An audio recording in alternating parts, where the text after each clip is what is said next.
Hey, Daryl here. This is my daily devotional. We live in a sorry age where we have absolutely no respect for our governing authorities.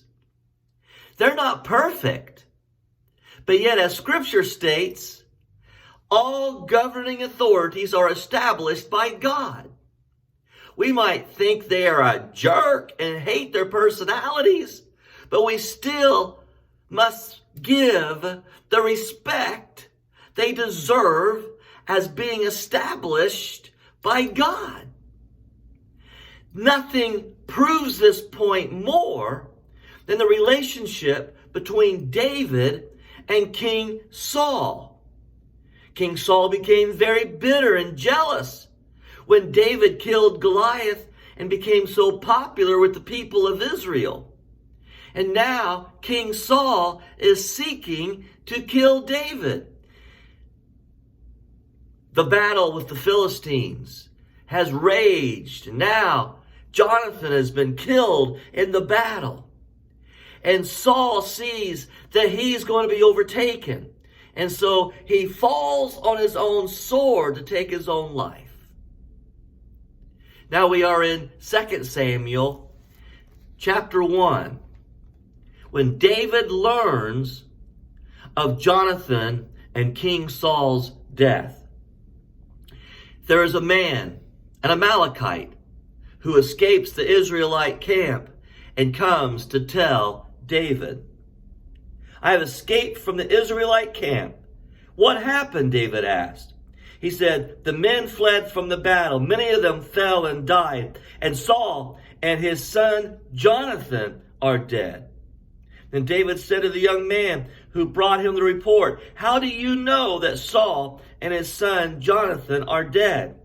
"I happened to be on Mount Gilboa," the young man said, "and there was Saul leaning on his spear with the chariots and riders almost upon him. When he turned around and saw me, he called out to me and said, 'What can I do?' He asked me, 'Who are you?' 'An Amalekite,' I answered. Then he said to me, 'Stand over me and kill me. I am in the throes of death, but I am still alive.'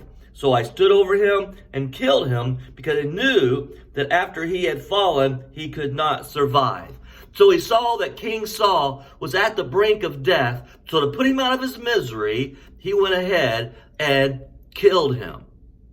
Now, you would think that King Saul, being so adamant to kill David, David would sense this great relief.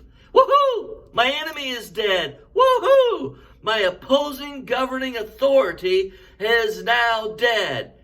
But that's not his response. He had nothing but full respect.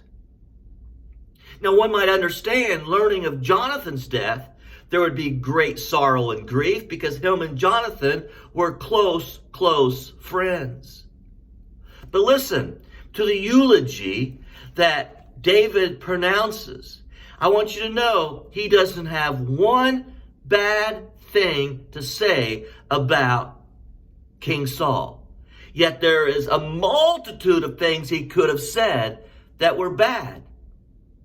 But I want you to know he recognized King Saul as God's chosen governing authority.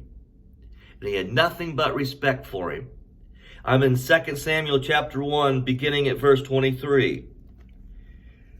Saul and Jonathan in life, they were loved and gracious, and in death they were not parted. They were swifter than eagles. They were stronger than lions. How the mighty have fallen in battle. Jonathan lies slain on your heights. I grieve for you, Jonathan, my brother. You were very dear to me. How the mighty have fallen. The weapons of war have perished. Folks, hear me clearly. God establishes the governing authorities.